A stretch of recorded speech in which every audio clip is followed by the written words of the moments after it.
Yo, what's up, guys? This is Why Not Be Reckless, aka Why Not Be Casting. I'm one of the HCS commentators, and we have another HCS weekly report where today and for the rest of the days leading up to Dreamhack Dallas, we are going to be going over all 16 teams so far.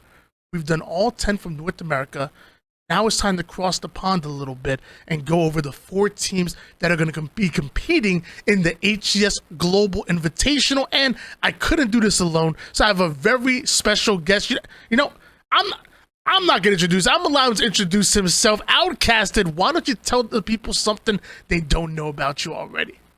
Well, yeah, my name is Outqasted, formerly known as just Outcast or EU_Outcast. I've been competing in Europe for a while now, mainly Halo 5, where I kind of made my name a little bit. But I guess the last few months I've kind of transitioned into commentating, content creating, and things like that. So a little bit more of a mixed bag these days. But yeah, I'm very, very interested in the kind of EU HCS scene a lot. But also the general kind of HCS scene. So yeah, I love talking all things competitive Halo, to be honest.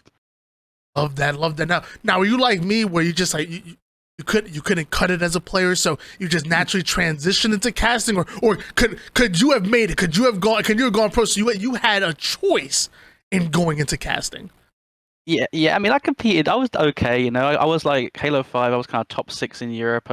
I'd say one of my favorite, I guess, highlights was there was a 2018 New Orleans MLG event. I think Splice won the event, and my team went over and played through the open bracket. And we qualified all the way through the open bracket. I think we beat Stress and Articles team to get into the pro bracket. And then we played up against, I think it was, at the time, it was like Super CC, Towlek, Envor, and maybe Valkyrie. And we beat them in a game 5. And then I think we lost to like Renegades and I think the #1 LATAM team at the time. So that was like one of my favorite events, going over there and playing against all the kind of international teams. So it's why I love talking about the whole EU versus NA, kind of going over to the events, because I feel like it's always my kind of fondest memories is the kind of international rivalries. But yeah, I had some good memories playing, but I'm really enjoying kind of doing a bit of commentating now and mixing it up a bit and having a little bit of the prior knowledge as well. Oh yeah, that's freaking awesome, man. Coming overseas and whatnot, and being able to make a quick name for yourself. Obviously, I think Super CC, Envor, Talik, and the boys have bigger names now, but even back then they were still decent names and always competing. So the fact that you went out there, beat them in a game 5, it's actually crazy. So clearly, even though your name has cast in it, and you were destined to come here, clearly you had an option if you wanted. At any point in time, you could pick up the sticks and show them how it's done. But wow, that's really cool, honestly.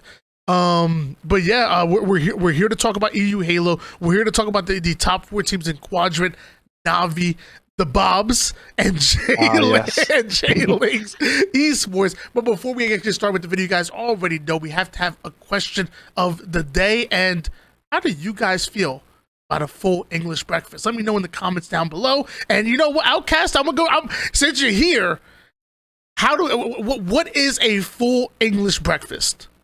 It's just there's so many things on the plate you can't even begin to count. There's sausages, there's baked beans, there's fried eggs, there's hash browns. There's just so much, and it's one of those things where I feel like if you have it every so often, it's like really nice and it's amazing. But I don't think I could have it every day for breakfast. But it's a nice kind of have a nice little treat every so often. But it's definitely a lot going on, very, very greasy. But I'm a big fan personally. I don't know about you. I've never had it before, but I've always said that I would love to give it a try. The whole beans for breakfast. I'm not even that. I joke around a lot. I would be willing to try a full English breakfast, and I would probably love it. I don't know what a blood sausage is though, and that kind of scares me a little bit. Like when I think of blood, I'm not a vampire, so I don't think of food normally, so that scares me more than the baked beans. I'm more afraid of whatever the hell blood sausage is as opposed to baked beans. I just have regular like pork sausage, or that not an option? No, yeah. I usually have regular pork sausage, and then we have the blood sausage. I think we call it like black pudding, and I've never actually had it because I think it just sounds terrible to begin with. It sounds worse. Black pudding, like this. How is the nickname supposed to make it sound better? All right, on to the video, guys. I don't. Good God, we're gonna find out whose black pudding is stronger, whether it's Quadrant, Navi, the Bobs, and J-Lings. And you know what? Why don't we start over as the number 4 team, or at least so far from what I've seen, where the Bobs have had the best of J-Lings in a few different tournaments. Correct me if I'm wrong. Clonely, Respectful, Septic, and 2 Foxy. I believe 2 Foxy was filling in for Quadrant back at Charlotte, even though he had a little bit of a run with Navi for a little bit of time. I want to say Respectful also not unfamiliar with running with Navi, a very good player, and then Clonely, who I believe was teaming with Flux back towards the end of Worlds. I'm still learning more about this J-Lings roster. Why don't you educate me and the people at home about J-Lings Esports? Yeah, no, it's a really interesting roster. I mean, the thing is with the J-Lings team is they had quite a steady roster for basically since the game came out, and it's only really been the kind of last few months that there's been a lot of changes coming in. And looking at the roster for anyone who's not familiar with some of the names, I mean, Respectful was probably considered the best EU Halo 5 player throughout the kind of 2015 to 2018 period. And then when the game got a little bit kind of dead, and then you had the likes of Legends start kind of heating up and coming in, and 2 Foxy as well on that roster was winning countless events in Europe throughout kind of the Halo 2 anniversary, Halo 4, Halo Reach days. Septic as well, kind of long-time veteran. So there's a lot of players on that roster that are like really big kind of European names, and they've done a lot of things. Clonely, I'd say the only one is a little bit newer. I think this is his first kind of Halo actually competing properly. He's kind of one of those like Halo 3 matchmaking grinders, kind of like the EU version of maybe like Tylenol, for example.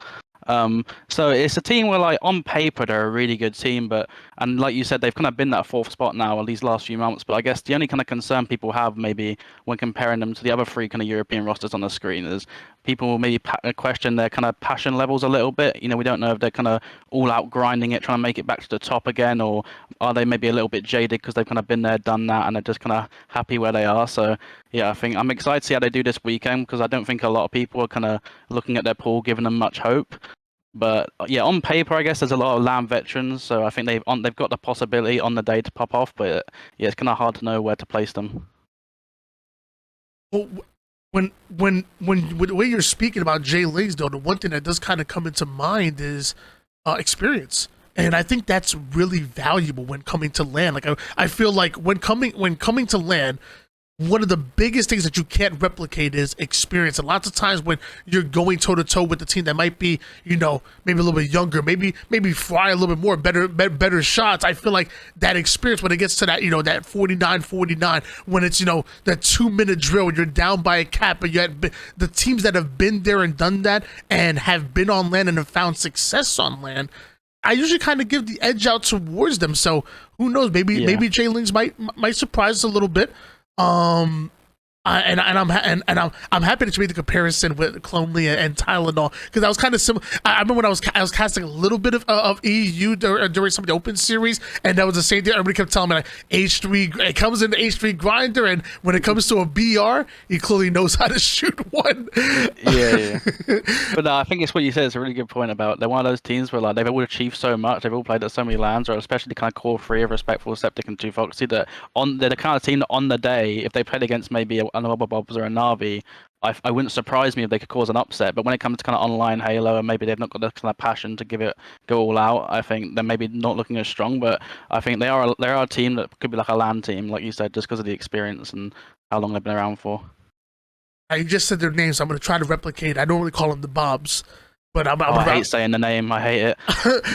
a Wubba Bobs. Am I there? No, a Wubba Bobs. Yeah, no, that was good. That's better than I sound when I do it. I feel like I'm going to swallow my tongue when I try to say the name. I like the Bobs. I think the Bobs actually goes a little hard, but either way, we have Glory, Lumizer, Flux, and Mose. We kind of talked about Flux at once upon a time teaming alongside Clonely, but from what I've heard with the Bobs, I'm hearing a little bit of a mix between experienced players and a little bit of young guns who are kind of just surfacing, but are really hungry. Talk to me a little bit about a Wubba Bobs.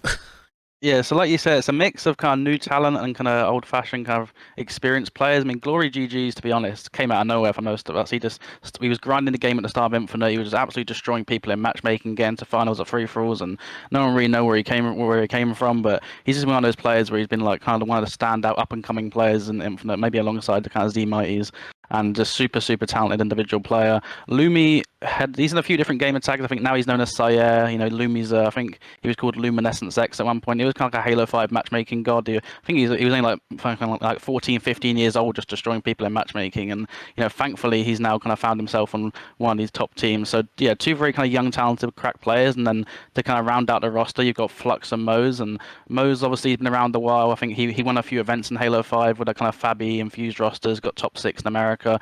So yeah, he's a very experienced player. And in Flux as well, been around for a super long time, super experienced player. I think he got top 12 at the World Championships most recently with the J-Lings roster, dropped 20 kills in the game 5. So yeah, I really like this roster. I think it's a nice mix, like you said, between kind of young talent and people that have kind of been there and done that a little bit. And I think that, you know, maybe comparing that roster to the J-Lings roster, I think people think they're maybe a little bit more hungry and kind of motivated to try reach the top, maybe compared to the J-Lings roster. But yeah, I hold that a lot of hope for them this weekend. And I guess maybe as we get into the pools later on, I'm really excited for the matchup of kind of them versus Navi. But yeah, I think it's a really well-rounded roster.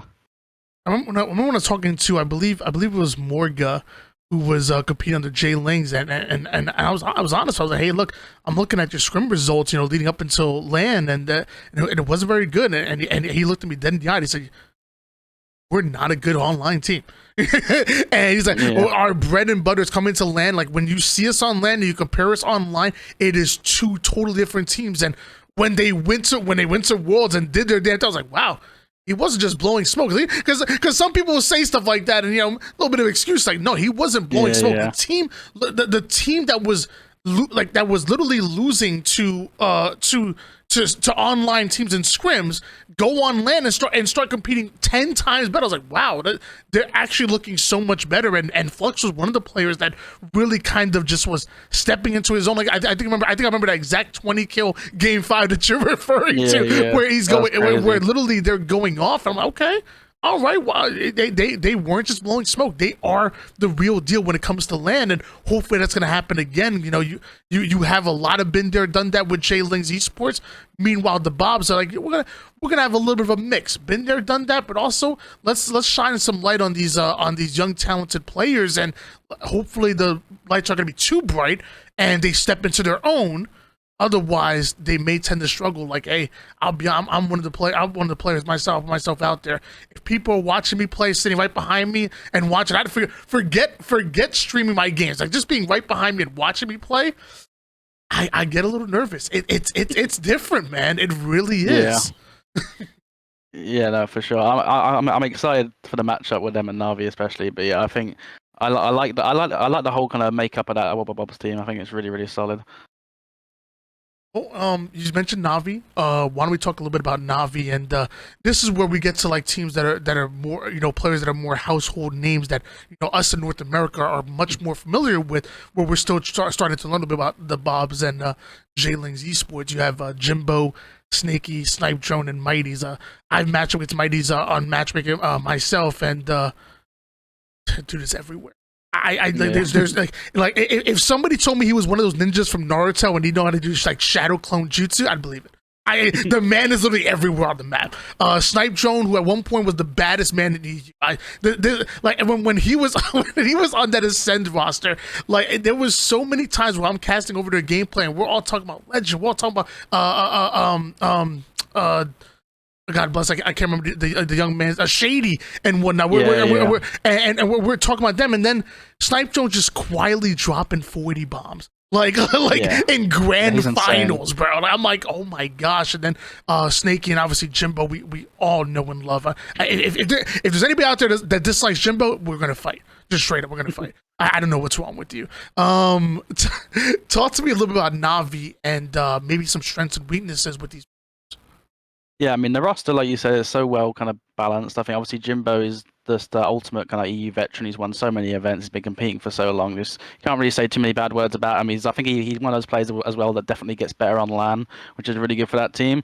And you know, Snaky as well, super individually skilled player throughout this game. He's kind of been a lot of people's kind of boogeyman on EU Halo for kind of especially the early months. And he's found himself now on this Navi roster, and he's been there a while. So super individually skilled player as well. Snipe Drone as well. He kind of reminds you almost like the EU Royal 2, where like you're so used to seeing him go +10, +20 that it doesn't even phase you anymore. anymore. You know, there's some players where, oh my god, what a great game he had. He went plus 15, but you know, you see Snipe Drone go plus 15. It's oh yeah, of course it's Snipe Drone. He always goes plus 15. He just seems to always be having good games. And I think, you know, people talk about Legend being one of the best players in Europe, but I think he's definitely right there alongside him. He's just been so consistent now for so long, and yeah, he's looking really good recently as well. And then Mighty's, I think, one of those players where the kind of talent ceiling for him is just so high. Just he's so individually skilled, it's insane. Some of the things he pulls off with a sniper, especially, just insane. And obviously he's kind of in the same camp as Glory, where he kind of came out of nowhere a little bit for a lot of people in this game early on, and you know, he climbed the ladder fairly quickly within the first year, and you know, he's been on this Navi roster now for a while alongside Jimbo. So yeah, so it's a really strong roster. But I guess just talking about maybe some weaknesses, I mean, they have in some of the recent online tournaments, they've dropped series to the Bobs. You know, they've gone game 5 a few times against them. I think they've gone game 5 against J-Lings as well. So you know, they're not kind of comfortably that second team. They are having to kind of barely kind of close out these series sometimes. So maybe a few concerning signs. And I think, you know, looking at some of the players on Navi, I think there is maybe a few question marks about one or two of the players about, you know, the online to LAN comparison, and are they as strong when they get to a LAN environment? And I think, you know, for them, they'll be wanting to kind of shut those kind of like doubters up. But I think the big match, the Navi versus the Bobs match, is going to be I think that's going to be the one that all of EUs really keep an eye on, because, you know, Navi, I think they've had the better for the most part online of the Bobs roster. But I think when it gets to LAN, that's going to be the kind of make or break kind of bragging rights series about, you know, we're the better LAN team, or, you know, you guys are just onliners. So yeah, I'm really excited for that one. But I think, you know, as an event as a whole, I think Navi, they'll be looking to break into that top 8. I'm sure they want to break in top 6 and above. And, you know, they're really well rounded out roster. And I think, you know, last LAN we saw them play out, they had some really good games against FaZe and things like that. I think they beat the Oxygen roster. So yeah, I'm excited to see them play. So if you don't mind, let me ask you. You know what? I was gonna ask you a question. I'm gonna wait till after we go to the Quadrant.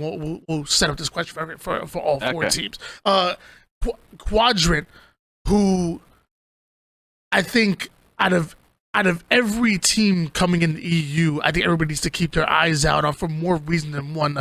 Number one, they're the number 1 team coming out of EU. Number 2, I feel like when you're talking about a team being as motivated and determined to come out here and do well, you know, Quadrant are a team that we all had high expectations for going into Charlotte. They don't have their full roster, so we never see them come fully loaded. And then number 3, they're out here right now in North America. They're getting accustomed to the time zone. They're scrimming teams that they've maybe never got to scrim before, or haven't got to scrim before consistently because of obviously connection issues. And so they're taking the damn thing seriously. Quadrant, I'm hoping they surprise a lot of people, because I know there's a lot of people sleeping on them. And that 11 seed, I bet you Quadrant, they might be a little insulted. They might say 11 seed. Hold on, 11 seed, us 11 seed.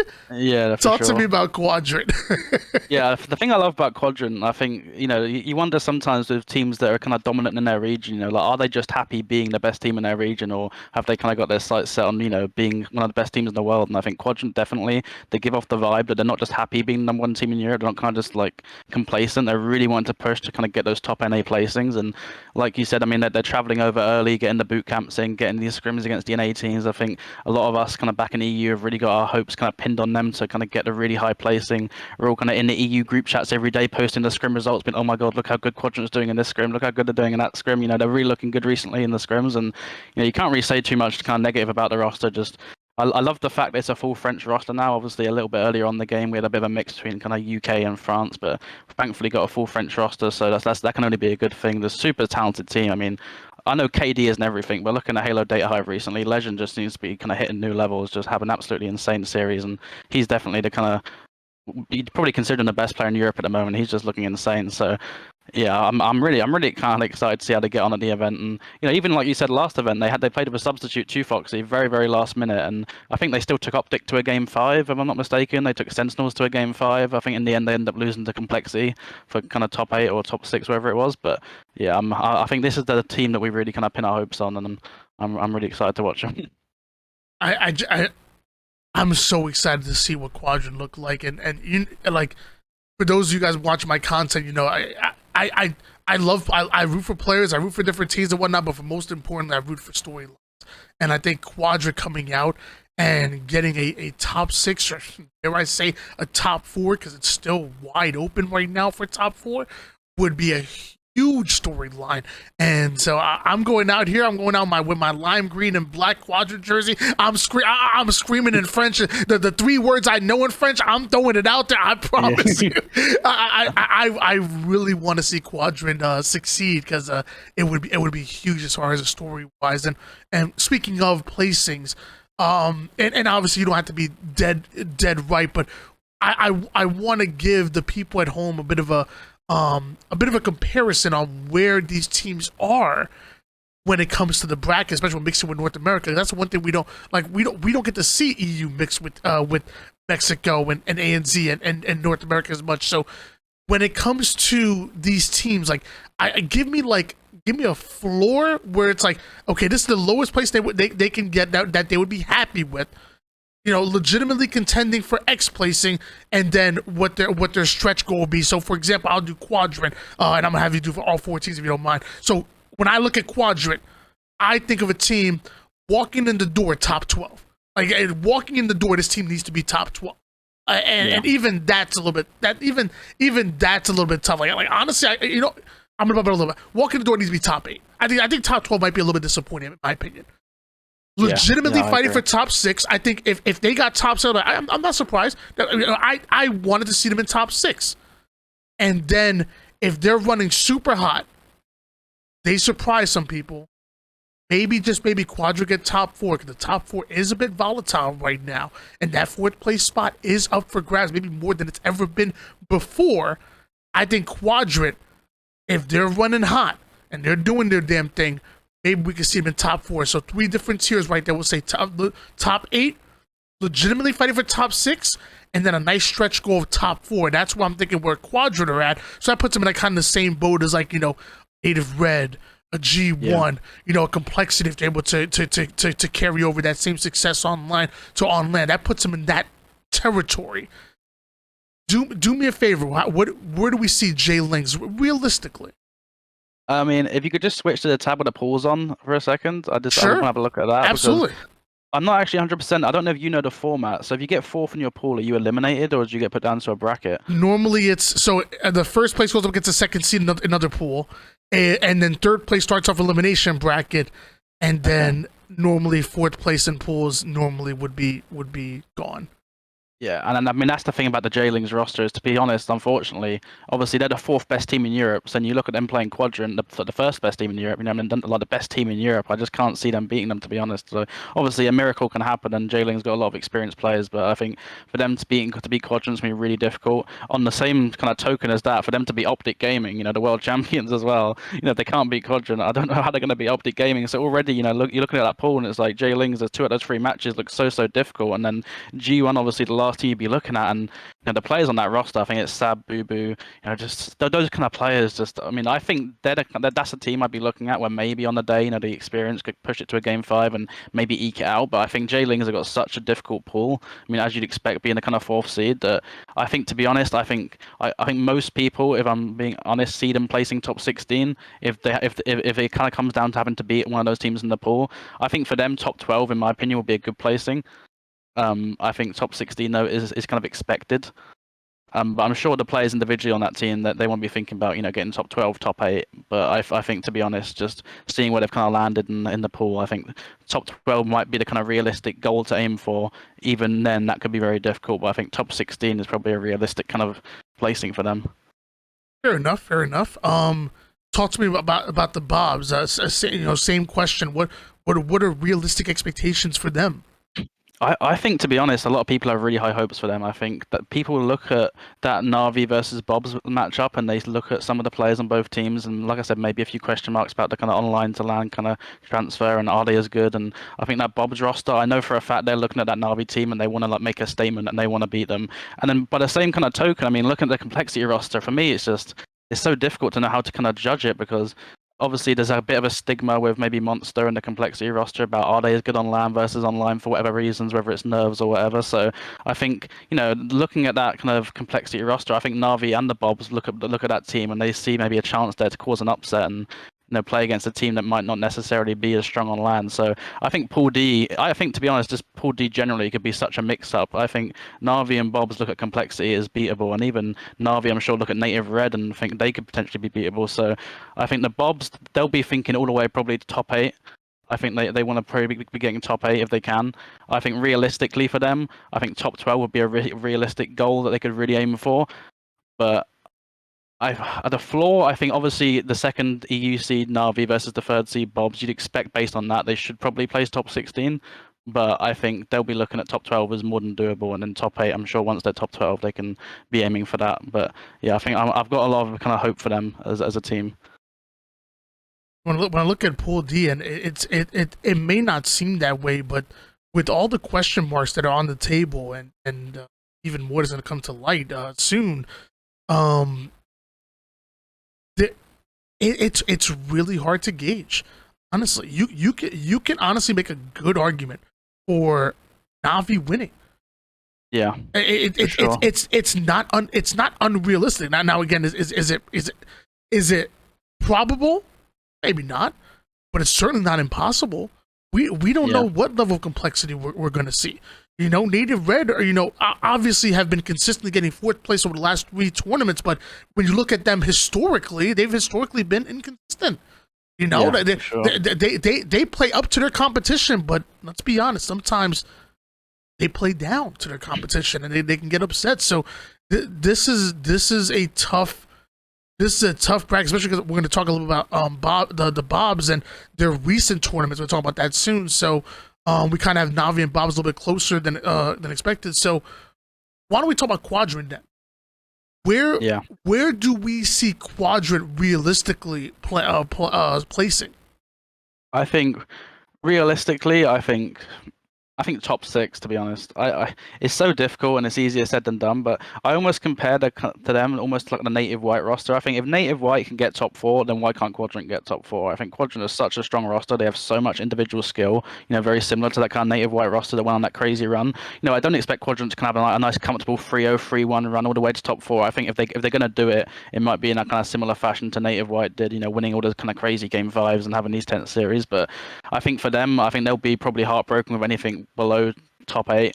I think for them, if they got top 16 or top 12, they'd be absolutely kind of devastated. The kind of work they're putting in, how good they're looking in these scrims, being the number 1 team in Europe. So I think the floor for them, I think it's top 8, in my opinion. I think they can push all the way to top 4, but I think me personally, and I think probably most of Europe would be happy for them if they could get a top 6, because I think that'd be a super kind of respectable placing. And obviously last event they had 2 Foxy and there was a little bit of a kind of last minute kind of mess. So I think top 6 I'd be very happy with, and I'd hope they'd be happy with that as well. But I think on their day they're capable of maybe breaking into that top 4. But I think anything below top 8 I think would be a disappointment.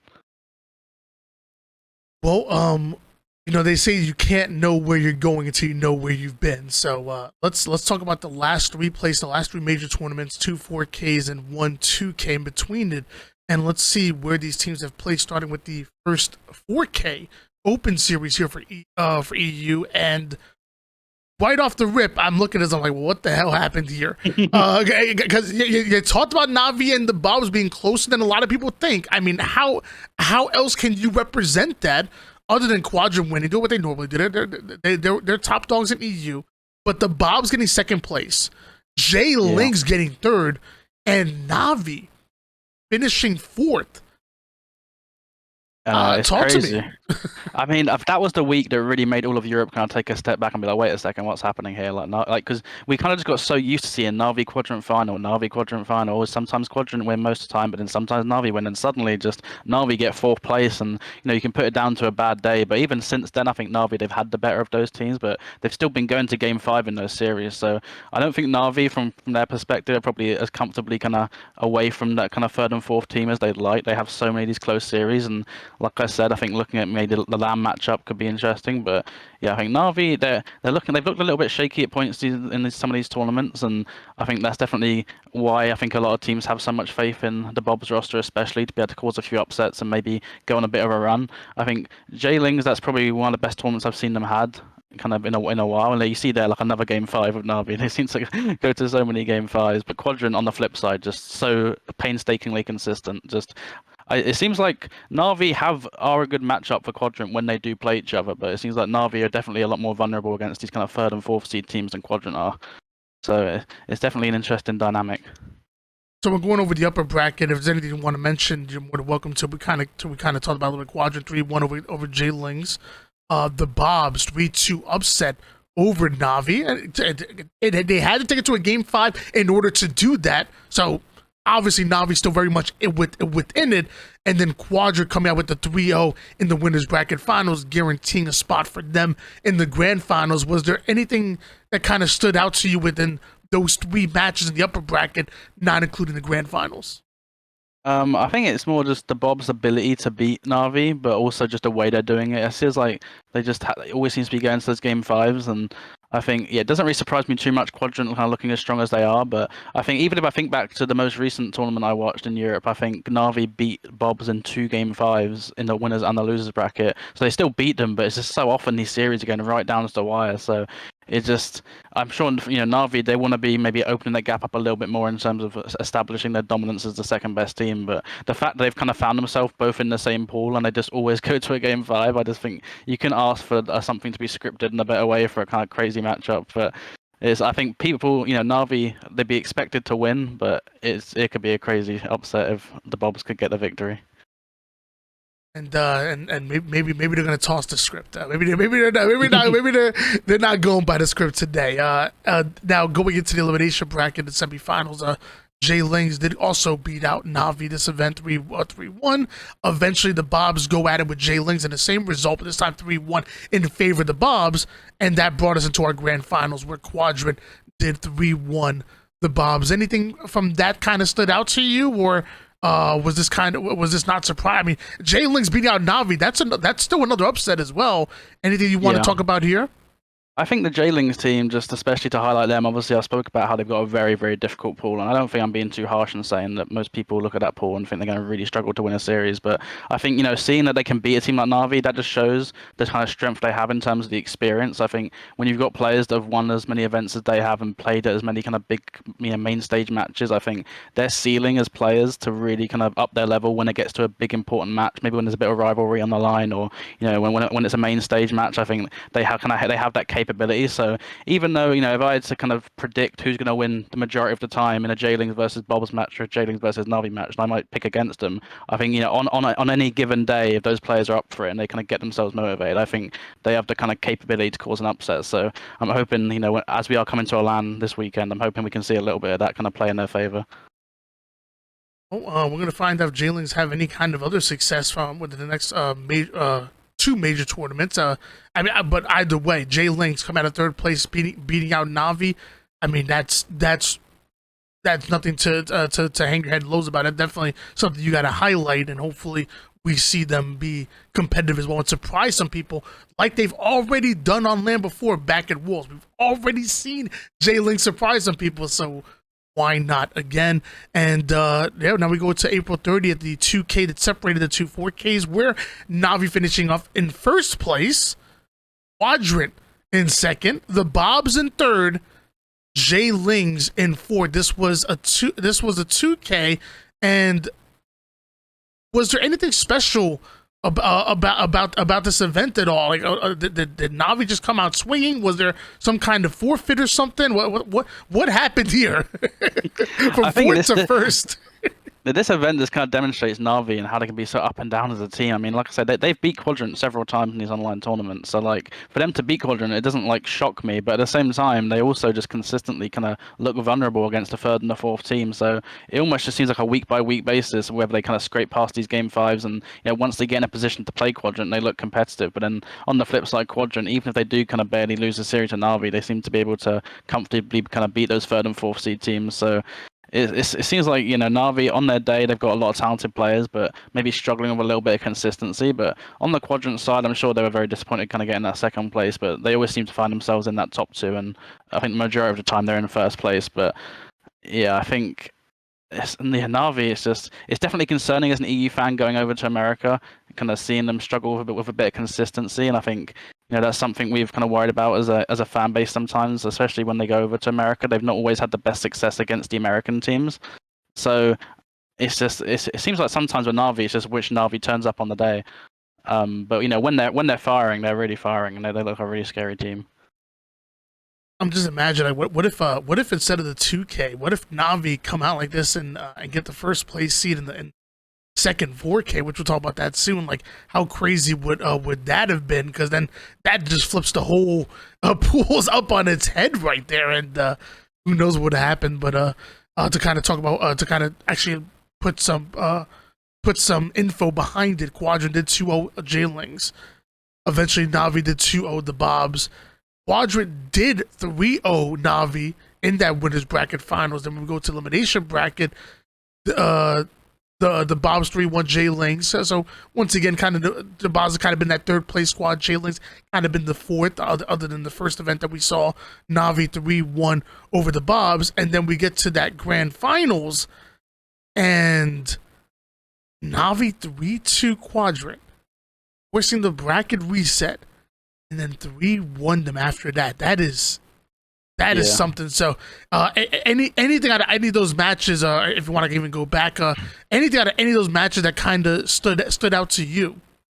I think I'm impressed with Navi and their ability to consistently kind of give Quadrant these really close series and these really close tournaments. And obviously they beat them now kind of a few times in tournaments. And obviously seeing how good Quadrant look in these scrims recently, I think that's a really good sign for Navi, and just knowing how good they can be. But I think, in terms of Quadrant, despite losing to Navi, they seem to be able to kind of consistently beat the third and the fourth seed. So just, I'm not as worried for Quadrant and their consistency, but I think, like you said, the Bobs and kind of J-Lings, they've kind of locked down those third and fourth spots. And apart from maybe that 1 week where Navi had a bit of a shaky tournament and got fourth place, I think the kind of pecking order of Europe is looking fairly kind of solid now. And I think, despite Navi sometimes getting the better of Quadrant, I think Quadrant probably in most people's eyes are still the kind of number one team in Europe. But yeah, I think it's good to see. I think that all these teams throughout these kind of tournaments, they've had these moments in these series where they've kind of really stepped up a level and caused an upset. And I think, when you're going over to America and you're trying to beat some of these kind of big NA teams, you need to be able to kind of raise your level a bit. And I think we've seen that a few times these last few weeks in these tournaments, and I think that's definitely a good sign for Europe. Going into the final 4K, things kind of it kind of settled down a bit. We saw the first 4K, like I kind of mentioned, Navi underperforming just a bit, fourth place, then from fourth to first after a bracket reset, which is amazing. And then when the dust settles, it's kind of Quadrant back at number 1, Navi back at 2, Bob's third, J-Lings fourth. When I look at the actual bracket itself, Quadrant at 3-0 the Bobs, Navi 3-2 over J-Lings. Like you said, Navi continue to be challenged by the number 3 and number 4 Bobs and J-Lings. Quadrant 3-1 over Navi. Eventually, the lower bracket, the Bobs 3 over J-Lings Esports. Navi once again taking the game 5. This time not by J-Lings, but this time by the Bobs. Still make it to the grand finals, and this time Quadrant coming out clean with the 4-0 in the grand finals. Is there anything you want to talk about the final 4K leading, which was the Dallas qualifier? Yeah, I think, from a Quadrant fan point of view, it was nice to see Quadrant kind of get back on track a little bit, and I think we expect them to kind of be that dominant number 1 EU team, and for them to 3-0, 3-1, then 4-0 Navi in the grand finals, I think that's a really good sign for them. I think on the Navi perspective, maybe a little bit disappointing to not take a few games against Quadrant, but they still did beat J-Lings, they beat the Bobs, probably, like you said, 2 game 5s, a little bit closer than they'd like. But at the end of the day, they are still, consistently, for the most part, just getting over the line and winning those series. But, you have to say probably a little bit concerning when, Bobs are in your pool play, and they're in your pool, and you've gone game 5 with them so many times. But, yeah, I think, Navi, they're looking just about where they probably need to be, but definitely a few shaky moments these last few weeks. Well, you did mention what the scrims are looking like, and not just what's happening across the pond, but also what Quadrant have been able to do over the last week or so, with them coming to North America early. Like we kind of talked about, getting accustomed to the time zone change, which I think is actually like an underrated piece. It's different. You got to change your sleep schedule. So I think coming a week or so in advance and being able to maybe stay up a little bit extra to kind of reset that sleep schedule is actually really important. We see that in traditional sports all the time. Quadrant have been honestly killing it. We'll date back a little bit here. We'll go back. Let's see. Even the 22nd, so about a week ago, Bob's 10-2 over J-Lings. So again, showing the number, they're the firm 3 seed. Coming out of EU and showing J-Lings, hey, you guys are younger brother, even though you might be older than us. Quadrant with the 7-4 with complexity, I thought that was really good. Navi with the 9 over J-Lings, so once again we're seeing kind of the same thing. But where things get interesting is a lot of these Quadrant matchups, like Quadrant 7-4 with complexity, Quadrant 7-6 over native red, Quadrant 10-2 over native Quat. Now, that's insane. I mean, 7-3 over Rebellion, 6-5 over Space Station Gaming. It's getting better and better. 8-6 over. Hive SMG. I'm not gonna. Damn it. Hive X SMG. I don't know who they are at all. I'm not gonna go into it. But either way, 8-6 over them. Quadrant really have been putting in the work. Now we'll say they get 12-2 by phase, but so far. And you said you guys have been sharing the group chats. Like, look what Quadrant did. Which one Quadrant? I mean, rightfully so. Quadrant are playing great right now when scrimming against some of the best teams in the world. Talk to me about what's been happening with the ground. Talk to me about, more about what these scrims mean to you guys. Obviously, we're not going to say scrims mean everything, but it's still impressive. I think we still got to throw some respect on Quadrant's name. Yeah, I think the biggest thing about me for the scrims is it just really demonstrates the ceiling that we all kind of think this Quadrant team has. Just so insanely individually skilled, especially, the likes of Legend, SLG. I mean, all of them, to be honest. We saw T-Chick get that crazy overkill near the start of the game. Just there's so much talent on that roster. So when you kind of see them, beat a team like Native Red and, take all these games against these top teams, beat SSG, I think it shows to us like what they're capable of. And even thinking back to the Ascend rosters of the past and even the Quadrant roster that played with a substitute in the most recent LAN, they've gone Game 5 of Optic before as well. They've taken games of Optic, gone Game 5 of Sentinels. I think they've shown multiple times that they can really compete with these top rosters in America, and I think these scrims, to be honest, just continue to demonstrate that. And I think maybe even more than we've seen before. But I think, like you said, you can't always get too carried away with scrims, and it's all well and good to kind of be showing that you're capable of beating these teams on LAN, but actually going there and doing it is a whole kind of different thing. And I think I'm not too surprised they lost 12-2 to FaZe. FaZe is maybe arguably one of the best teams in the game, arguably kind of top 2 with Optic on their day on LAN. So I think that one I wouldn't read too much in, but the rest of the series, especially the one against Native Red, I'm really kind of pleased with. The one against Shopify as well. I think obviously I'd love Quadrant to get top 4. I think a lot of people would, and they'd probably love that as well. But for me, I think if they could get something like top 6, I think these scrim results definitely demonstrate they're capable of something like that. So yeah, I'm liking the look of it. And I know Halo math doesn't always work out, but you think if Quadrant could beat Native Red 7-6 in a scrim, and sometimes Navi can push Quadrant, and Navi and Native in the same pool. I like to do this little kind of backward tracking. I'm like, oh, maybe EU could beat a few teams, but like you said, scrims aren't everything, but it's definitely looking really good for Quadrant. If A squared plus B squared equals C squared, Navi win Dallas. Yeah, exactly. But honestly, I think EU Halo look really strong right now, and it's not just a clickbait title. When you add in how strong Quadrant are and how strong Navi are, how close that 3rd and 4th place spot are, I think EU are looking possibly stronger than we've seen quite some time and maybe ever. And when it comes to Quadrant, I said it before. I think when I'm looking at them, walking in the door top 8, anything below that to me is disappointing. This squad is too talented. I think legitimately fighting for top 6. They're a legit top 6 contender. But I will say, you can't spell top 4 without quad. I try to make something. I don't know. No, but it really worked. It was good. I try to make something work right there. But either way, guys, that's your HCS Weekly Report.